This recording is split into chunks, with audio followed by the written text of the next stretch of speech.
welcome to another episode of Michael's Retro Game Reviews. Now this review is going to be a little different because it's a review response. It's a first for me, I've never done one like this, so let's give it a go. But before we get to the reviewing, how did this review come to be? Well, I was watching reviewtechusa's review of Trojan for the NES, which was brilliantly done and funny too. Although I'd love to know how the main character fought in such nut-crunching jeans.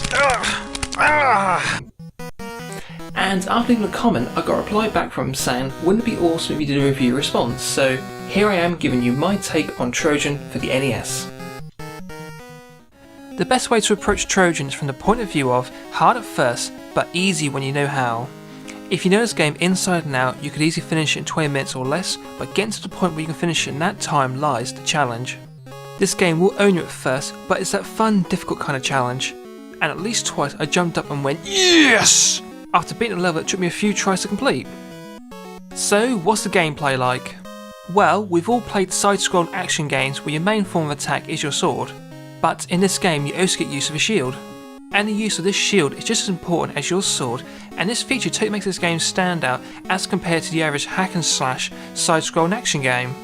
Using the sword with the shield forces you to be as defensive as you are offensive, meaning you can't just say to hell with the shield and just use a sword because you will get your backside handed to you very quickly that way. And at the heart of battle it gets pretty intense with juggling, attacking and defending as you deal with enemies attacking from all sides, and even throwing projectiles at you that you must defend yourself from with the shield. Every now and then one of them red guys will throw something that makes you lose your sword and shield, so for a short period of time until you find another sword and shield you will be attacking with punching and kicking. It's a pretty good laugh punching enemies in the balls until they die. Also, the enemies keep respawning, so don't dawdle, kill them and keep moving forward through the levels and defeat the boss at the end. The bosses can easily be put into three categories, and I'm sure at some point through the course of playing video games we've all faced them. Type 1.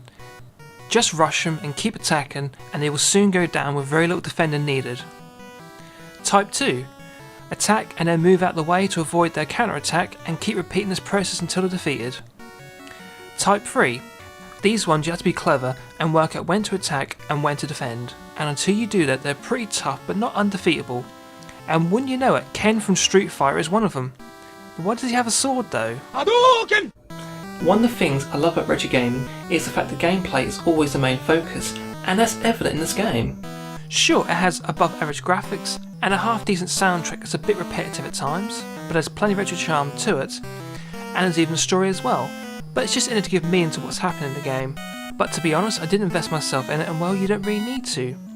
Easy way to put it is, you're a dude, right? With a sword, check this out, and a shield, on a quest in a post-apocalyptic world.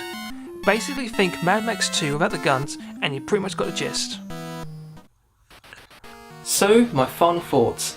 Trojan is an easy to pick up and play title with unique gameplay to it. That's tough at first, but once you learn the game inside and out it becomes quite easy, but even still it's a worthy addition to any NES game collection and totally gets the thumb of approval.